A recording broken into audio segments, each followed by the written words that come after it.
thought I was gonna change it, but it'd be all right. Okay. So what else? Mm,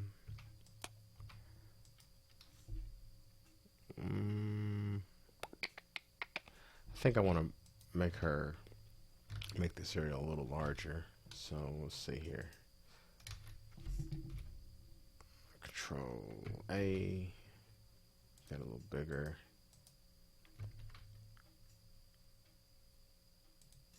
I need a shoulder. I need some shoulders here. So right about here, maybe. Maybe they'll let me get away with it. Let's see what that looks like. Control A X. Nope. Y. There we go. I don't know if you heard that, but a stupid fly decided that it's necessary to fly into my microphone. I think that's good enough. Okay, so let me Shift A. We're going to add in a body or a cube rather. Control 3. I think that'll be good. Alt C, and we're going to place this. It's never a good practice to move stuff around in object mode, but there's always an exception to the rule, right? Alright, so we'll say that's the hips. I might as well use this for the head too.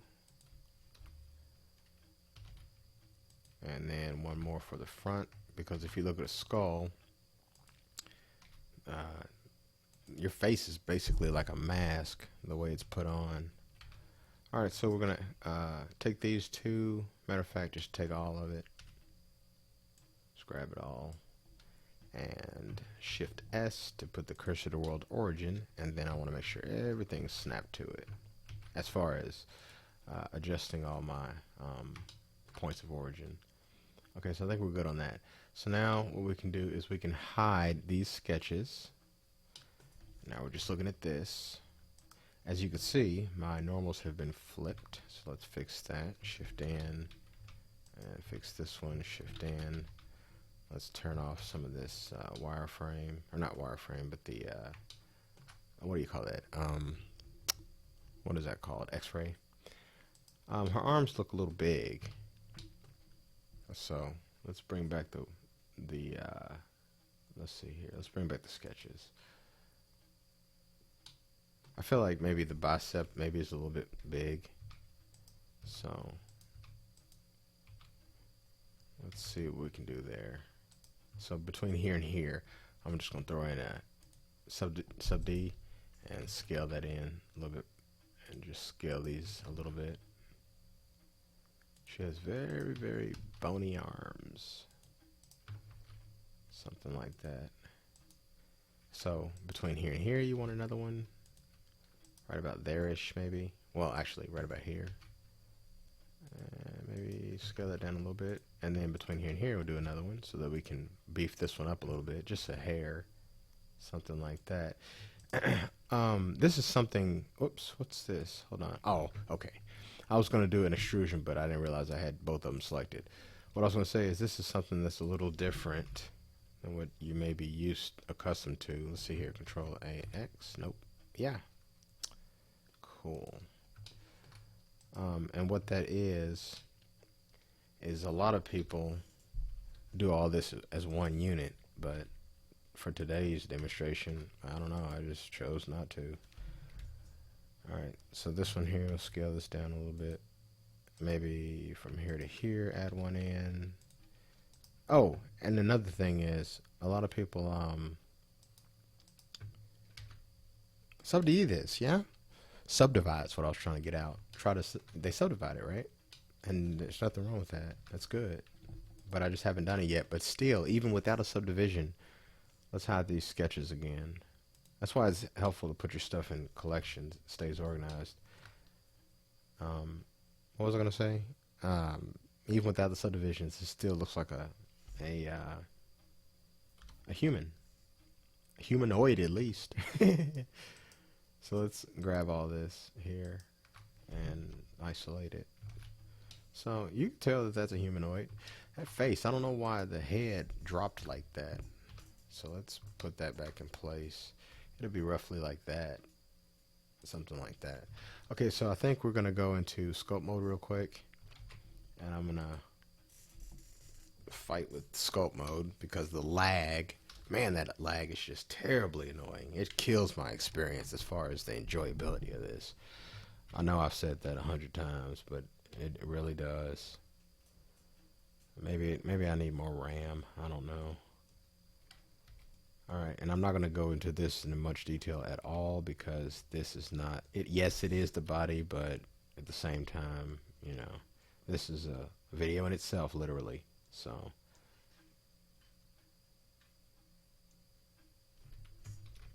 all right. All right, so we'll say something like that. All right, cool. Okay, so I'm happy with that. So real quick, let's finish this up. Grab the body parts, and matter of fact, just do them one at a time. Control 1, that will give you a sub D, and Control 1 gives you a sub D. Now she's a little thinner than I expected her to be. 3, wait a minute, 1, just kind of move these around a little bit. Yeah, she's a little more thin than I expected her to be, but it's all right.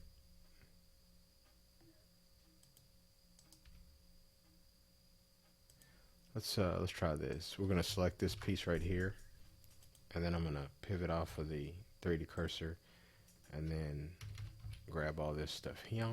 Just kind of rotate it out. See what that looks like.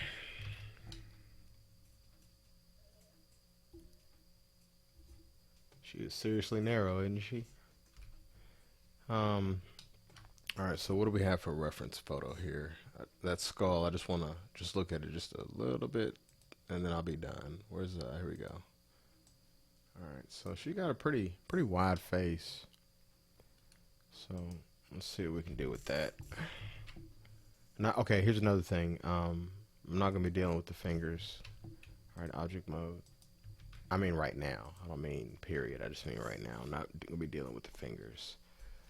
So G, bring that out, something like that.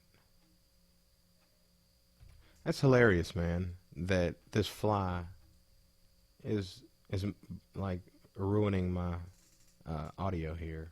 It's hilarious. All right, so we're gonna use the K, which is the snake hook brush. Pull out these cheekbones of hers.